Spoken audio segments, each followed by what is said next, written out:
Què tal? Bon dia, bona tarda, bona nit. És igual l'hora que mireu això, sempre que estigueu bé. Ens hem apropat fins a l'editorial Anagrama perquè jo volia parlar des de fa temps amb Andrea Rizzi. Andrea Rizzi és un periodista que ara mateix és encarregat, per dir-ho d'una manera, del que es coneix al diari El País com assumptes globals, no? Assumptes globales. Jo a l'Andrea el llegeixo des de fa molt de temps per les seves anàlisis al diari, la newsletter que també té en el mateix diari on va publicant l'anàlisi del que va succeint en el món, però sobretot jo vaig quedar absolutament prendat de la feina de l'Andrea Rizzi el dia que un dia en el Babelia van fer 2 pàgines pel centenari de Calvino i vaig pensar que aquest senyor és el mateix que escriu sobre assumptes globals i fa una anàlisi literària, sociològica, formal d'Italo Calvino que em va deixar absolutament, ja dic, prendat. No? I avui Anagrama va donar l'oportunitat de venir aquí fins a l'editorial per parlar amb ell perquè acaba de publicar aquest quadernet, aquests llibrets petits que publica Anagrama, que es diu La era de la revancha. La era de la revancha. Andrea Rizzi, ¿qué tal? ¿Cómo estamos? Muy bien, muy contento de estar aquí contigo y gracias por las palabras amables. Bueno, gracias a ti por tu trabajo porque, mira, yo iba a empezar de una manera pero empiezo de otra. Hay una expresión de Goethe en la que dice que tú puedes vivir en el mundo, pero lo importante es estar en el mundo, ¿no? Y creo que tu trabajo en general, que se expresa en el periódico, en las newsletters, en la manera como tú afrontas las informaciones de carácter mundial, pero también en este libro, en esta filosofía previa, ¿no? Es la de estar en el mundo, comprender el mundo. Así es, así es. En efecto, lo intento con todas mis fuerzas. Estar en el mundo significa muchas cosas. Tengo la suerte, gracias al oficio que tengo, de poder viajar y poder encontrar personas de distinta clase, gente poderosa del ámbito de la política, de la economía, de los servicios de inteligencia, pero también personas normales, a veces humildes, de lugares lejanos. He viajado a muchos países gracias al país y esa es una manera de estar en el mundo que creo que pues contribuye al trabajo que hago y desde luego ha contribuido mucho al ensayo. Pero hay otra manera de estar en el mundo que creo que es fundamental y que no tiene que ver con la movilidad física y que no tiene necesariamente que ver con la oportunidad de poder hablar con gente de máximo interés por su influencia o por su historia personal. Y esta segunda manera de estar en el mundo es tener espíritu crítico. Espíritu crítico que es, yo creo que la clave esencial para estar en el mundo. No se puede estar en el mundo sin espíritu crítico. Máxime en este mundo en el que la propaganda, que por supuesto existe desde la noche de los tiempos, pero hoy tiene un componente mucho más peligroso e hipnótico debido a las nuevas tecnologías, a las redes sociales, a los dispositivos móviles, a la inteligencia artificial, que liderazgos malignos usan de forma muy ducha, muy hábil. Entonces, estar en el mundo es también y sobre todo mantener un espíritu crítico, la duda como método, que diría Descartes, ¿no? Y buscar el agujero en la red, la malla rota en la red que nos oprime, que diría Montale, ¿no? Hace un siglo publicó estos versos en otro tiempo de imperialismos, de nacionalismos y de autoritarismos, y creo que hoy es tan vigente como entonces. Podríamos hablar de muchas cosas del libro, pero entonces nos estaríamos aquí horas y horas comentándolos. Yo prefiero que la gente lea el libro porque el libro tiene un relato para llegar a esta rebelión del norte de la que tú hablas. Pero me interesa mucho más entrar en algunos detalles más formales, ¿no? Por ejemplo, tu relación con la literatura, ¿no? Tú eres un lector enorme que lees además clásicos, que lees ficción, ¿no? Entonces, si leyeran toda esta gente poderosa con la que tú te entrevistas, ¿te da la impresión de que leen ficción? Y si leyeran ficción, ¿quieres decir que el mundo maligno tal vez tendría menos poder? Buenísima pregunta. Debo decir, desgraciadamente, que creo que la mayor parte de las personas poderosas de este tiempo no leen mucha ficción. Me temo que no. Hay excepciones. He encontrado algunos líderes que, al margen del juicio sobre sus propuestas políticas, sí son claramente cultivados. Por ejemplo, en Davos tuve oportunidad de estar en un encuentro de periodistas internacionales con Emmanuel Macron. Sí creo que es un líder claramente muy cultivado, muy leído de ficción o de lecturas humanistas en sentido amplio. Pero creo que la mayoría de los otros no. Creo que es justo decir que, en comparación con clases anteriores de dirigentes políticos, viven un tiempo más hostil para ello. No es para nada igual el tiempo de Mitterrand o otros previos que el actual. El actual es para un político realmente muy intenso, con emboscadas constantes, y eso es enemigo de la concentración, del espacio de la lectura, y hay que reconocérselo.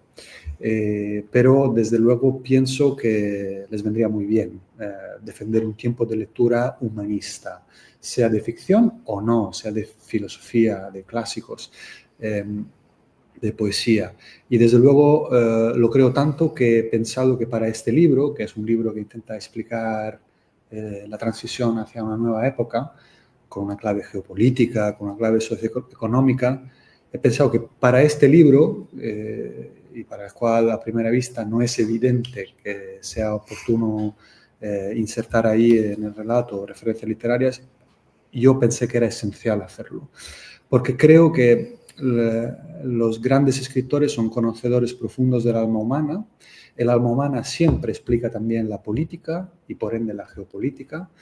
Y creo que ellos, desde el pasado, encienden luces que iluminan la oscuridad del presente. Y como este es un libro que pretende explicar, era inevitable apoyarme en personas mucho más inteligentes que yo, que desde el pasado nos han dicho cosas. Y yo, como humilde lector, he ido cogiendo fragmentos de aquí y allá que sentí que eran útiles para enhebrar este relato.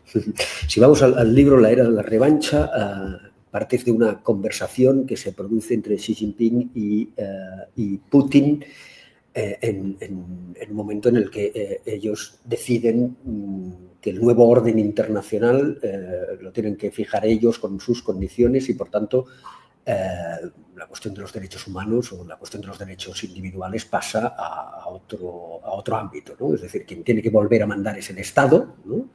Y un determinado Estado.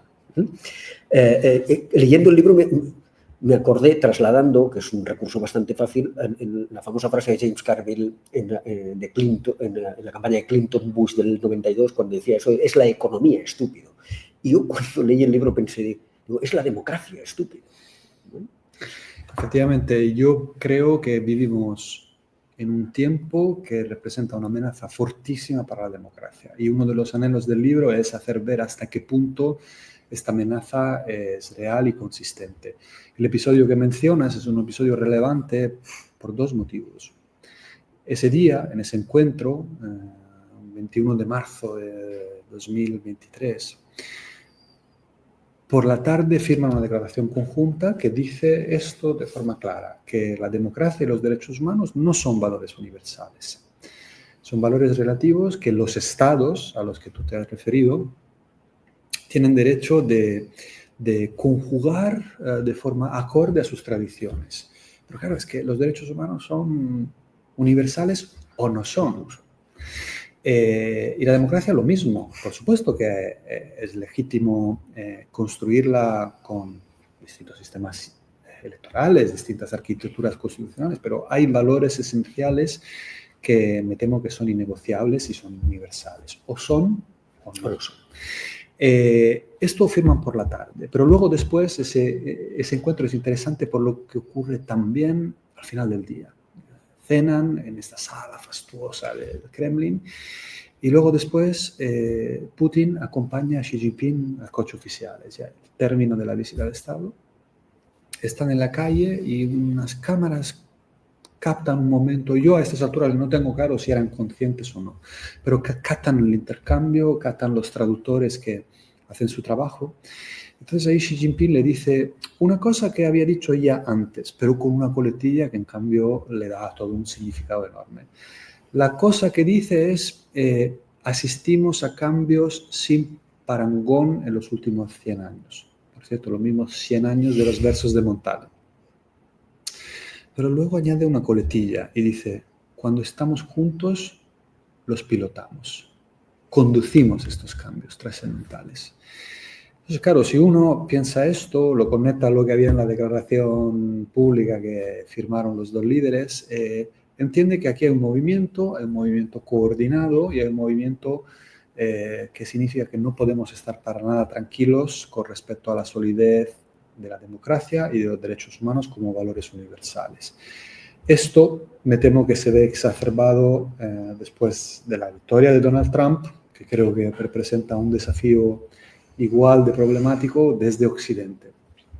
Entonces, estos valores sufren un ataque desde Oriente, otro desde Occidente y otro desde dentro de las sociedades europeas, porque aquí también tenemos actores políticos que hacen y dicen cosas que creo que erosionan la democracia y los derechos humanos.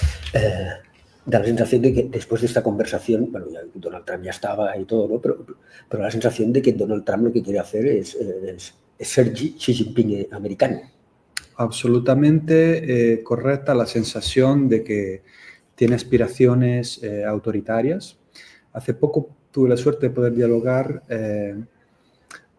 con Fiona Hill, que es una persona muy preparada y que estuvo trabajando para la administración de Trump en el primer mandato. Había trabajado para otras administraciones antes, no es una republicana. Trabajaba en calidad de experta, gran experta y conocedora del mundo ruso y postsoviético. Y ella precisamente me decía, con la autoridad de alguien que ha estado trabajando con Trump, quiere ser un emperador, quiere ser un rey. Y además observa a Putin, ella se refería a Putin porque es su área de especialización, pero creo que el discurso vale también para Xi Jinping, dice, observa a Putin como un modelo aspiracional de alguna manera, ¿no? Le gustaría poder ser así, en el sentido de poder disponer de ese poder autoritario. Y esto hasta el punto de obnubilar su capacidad de juicio en las interacciones. Hay un punto tal vez de ingenuidad, decía ella. Y sí, creo que es alguien que está intentando desplazar los equilibrios de la democracia en la interpretación más benigna de lo que está haciendo. Desplazar los equilibrios en el sentido de ensanchar el poder del Ejecutivo y disminuir los contrapesos de la democracia, parlamentarios, del Estado federal, etc. Esa es la interpretación más benigna. Me temo que no es de descartar que en la medida en que hagamos caminos, esta interpretación benigna se pueda quedar corta y que no sea solo un intento de reconfigurar el equilibrio de los poderes constitucionales, sino directamente de comprimir los contrapesos que son consustanciales a la esencia de la democracia. Hablas en el libro muchas veces de un concepto que no lo había planteado nunca así. Cuando lo leí pensé, pues mira, hablas de hipnosis, ¿no? Esta hipnosis de este movimiento ultra, de este movimiento autoritario, expresado de formas diferentes, como decías, en Europa, en Estados Unidos, en China, en Latinoamérica. ¿Cómo describirías la hipnosis? Sí. ¿Cómo se produce esta hipnosis? ¿Hay algo de modernidad en todo esto? ¿Un movimiento moderno que seduce a grandes masas? Sí. Para mí es un concepto importante, venía pensándolo hacía un tiempo y lo he querido subrayar en el libro. Como decía al principio, la propaganda no es algo nuevo, por supuesto. Siempre ha habido intentos de manipular el pensamiento de la ciudadanía. De hecho, cuando miras el decálogo de Goebbels, lo ves aplicado en el... sigue vigente, desgraciadamente. Pero lo que ha cambiado son los instrumentos que hay a disposición de quienes persiguen ese tipo de objetivos. Antes también eran poderosos. Hace 100 años la radio tenía una fuerza enorme, era un entorno en el que no era fácil acceder a otro tipo de información. No quiero disminuir la potencia y la peligrosidad de aquello, y a los hechos me remito, ¿no? Lo que produjo.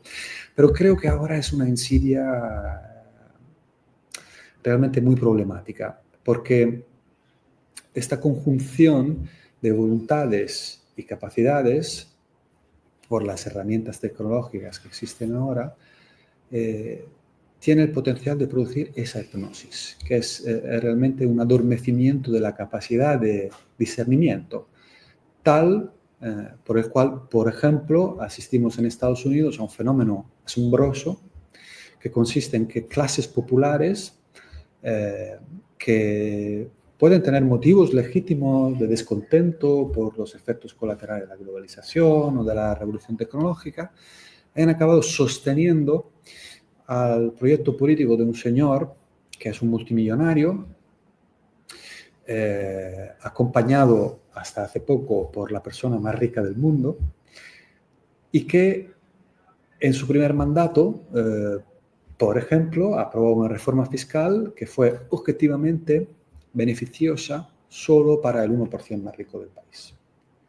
Por lo tanto, si en el primer mandato podía caber la duda acerca de qué haría, si realmente mantendría la palabra de ser protector de las clases populares olvidadas, en el segundo, francamente, había poco margen a duda. Pero la hipnosis es de tal calibre que no solo siguió recibiendo el apoyo de clases populares descontentas del segmento blanco, cristiano de la población de Estados Unidos, sino que los datos y los estudios electorales nos indican que en esta segunda victoria pudo sumarle también el apoyo de segmentos considerables de las clases populares latinas y afroamericanas.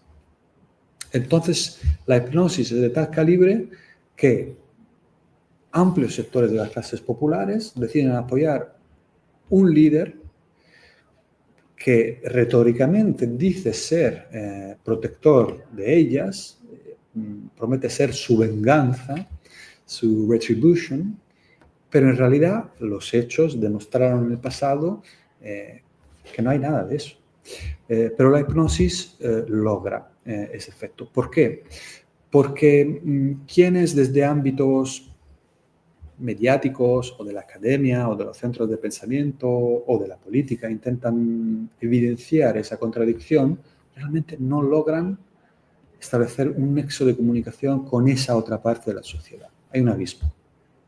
Y en esa parte de la sociedad lo que sí funciona es la actividad de aquellos que Giuliano de Empoli definió felizmente los ingenieros del caos.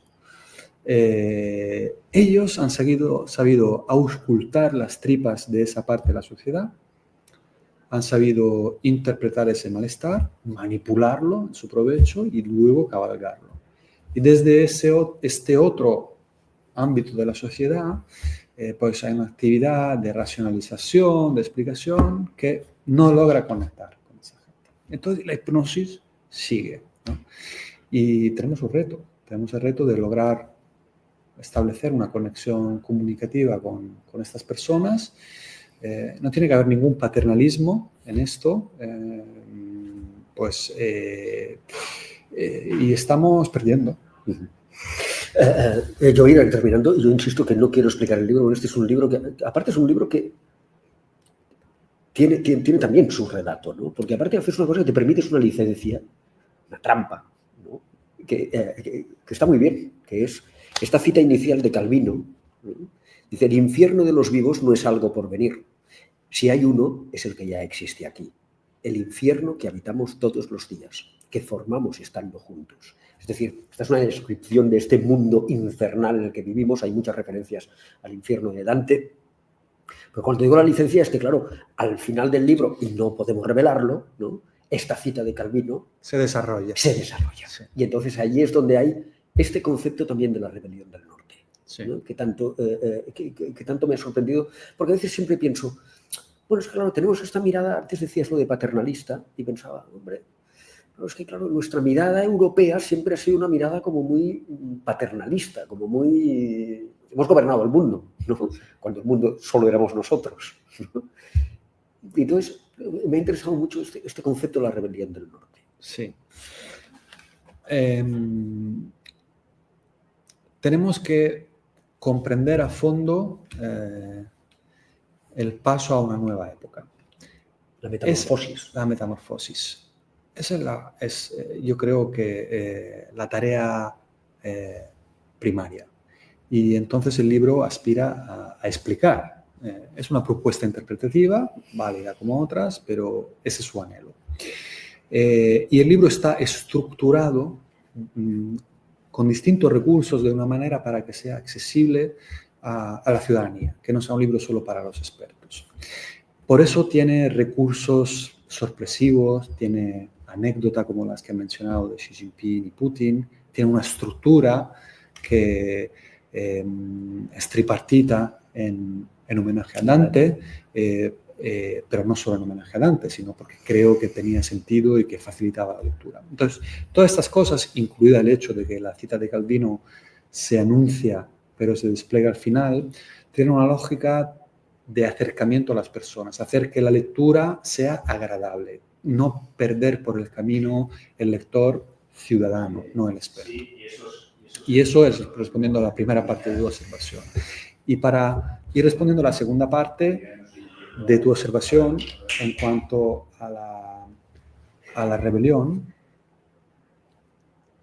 después de la explicación, el libro pretende otra que es exhortación. Exhortación a la acción. Una acción que tiene que tener distintos planos. Tiene que tener un plano público, por supuesto, que es institucional, un plano que es colectivo, de sociedad civil. Por supuesto, las cosas se cambian juntándose, ¿no? Pero quería incidir en el aspecto individual. Porque a veces, demasiadas veces, percibo que sí, que hay buenas intenciones, pero que todo el mundo espera soluciones desde arriba, ¿no? En cambio, quería subrayar la importancia de entender que cada uno puede hacer algo, aunque sea solo decir un no, como el varón rampante de Italo Calvino, o aunque solo sea preguntar un por qué, que es lo que hacemos los periodistas. Claro, hay que lanzar bien los porqués, ¿no? Entonces, allí es el lugar de la rebelión, el lugar de no aceptar las cosas como están, de no caer en el conformismo, en el nihilismo o en el derrotismo. Es una rebelión que tiene que seguir unos valores, ¿no? Yo no pretendo, desde luego, dar lecciones de valores, cada uno tendrá su camino, progresista, liberal, conservador, son todos legítimos. Yo lo que pretendo es poner el foco en los valores compartidos esenciales, que son democracia y derechos humanos. Creo que hay que reactivar la reflexión interior, y me quedo ahí para no desvelar demasiado el libro, la reflexión interior para ver cómo estos valores colectivos pueden ser defendidos desde la interpretación personal, que es libre, legítima, pero con la acción. Una acción que tiene que ser resistencia frente a ciertas corrientes oscuras y que a veces tiene que encarnarse en una rebelión. Una rebelión sobre la cual nos han dicho tanto personas como Albert Camus y muchos otros que aparecen en el libro, y que tiene que ver con esa cita de Calvino que se explicita al final del libro. Oye, yo termino, por cierto, con eso que dices de la rebelión y del no aceptar, siempre me acuerdo de esta frase que para mí es como una frase guía de Jorge Wagensberg, el científico. Tiene un libro de aforismos titulado con uno de los aforismos que dice: si la naturaleza es la respuesta, ¿cuál era la pregunta? ¿No? Entonces, siempre me interesan mucho más las preguntas, ¿no?, que las respuestas. Oye, yo termino de una forma un poco curiosa, porque no habitualmente esto no se hace. Pero termino voy a dividir el último párrafo de agradecimientos para que nos expliques, porque me han parecido maravillosos. Gracias. A mi familia, mis padres Aida y Vito, que me compraron pronto un bonito atlas y me acompañaron con generosidad en el camino que condujo hasta aquí.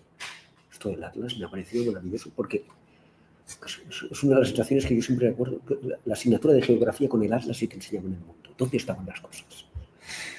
Pues es un recuerdo que tengo de niño. Yo soy hijo único. Mis padres me han acompañado con mucha generosidad y amor por el camino, incluido tratando de que estuviese tan a menudo como era posible con otros niños jugando. Pero bueno, pasaba rato solo en casa. Teníamos un piso muy chiquitito en una zona semiperiférica de Roma, chiquitito, 55 metros cuadrados.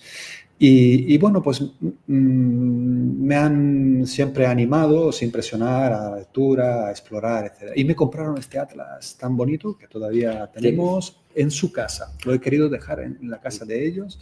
Ahora es otra, es un poco más grande, pero es la casa familiar que tenemos en Roma. Y bueno, yo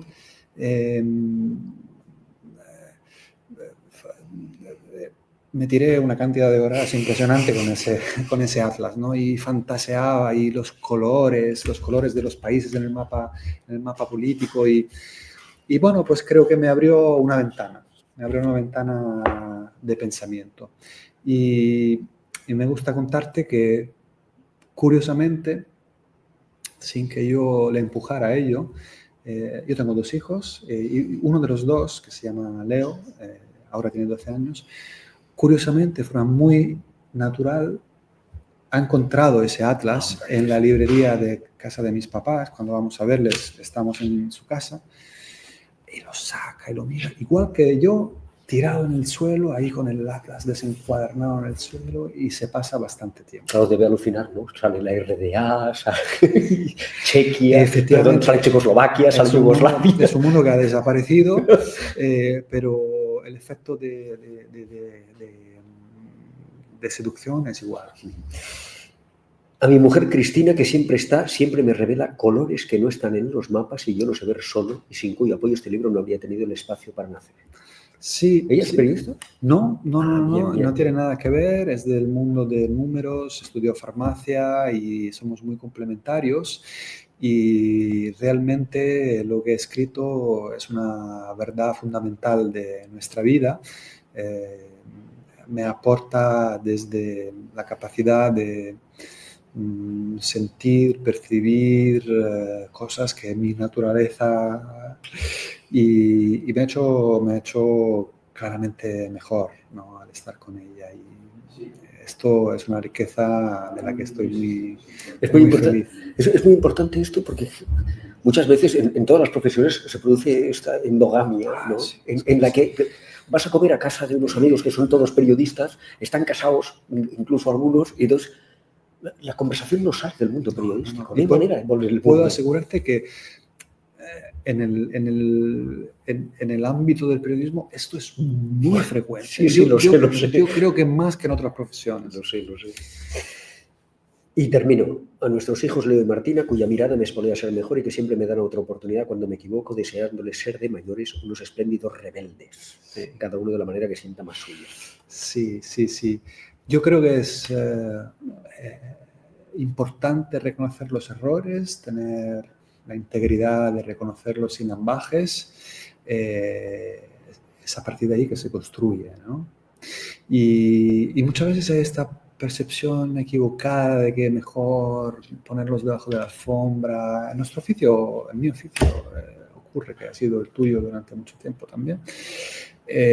Ocurre mucho, ocurre en todos los rasgos de la vida humana, y creo que en el fondo es un rasgo de debilidad, ¿no?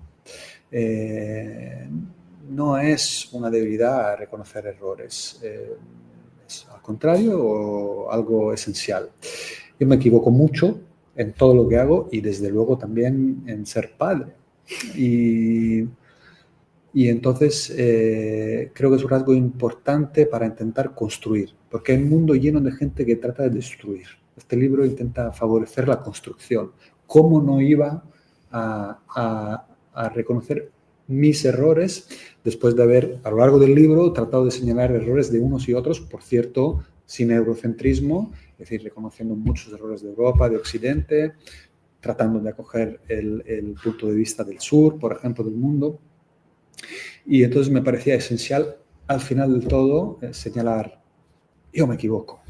Y me equivoco en lo más íntimo, que es mi faceta de padre, y luego tratar de bueno, subrayar esta característica maravillosa de mis hijos, que es la de ofrecer siempre una nueva oportunidad. Espero que sigan siendo así a lo largo de su vida. Y luego exhortarles, animarles desde el espacio de libertad, que creo que es preciso. Yo pienso que los padres estamos para transmitir valores, pero no para forzar caminos, ¿no? Entonces, desde esa óptica de sugerencia, exhortarles a ser unos rebeldes como nos animan Calvino, Camus y tantos otros. Adrià Ricci, La era de la revancha, Cuadernos de Anagrama, muchas gracias. Y muchas gracias sobre todo porque ahora que está tan en boga hablar de rearmarse, del armamento y tal, muchas gracias por este libro que realmente lo que hace es armarnos para la rebelión. Sí. Muchísimas gracias. Gracias a ti, ha sido un placer conversar contigo.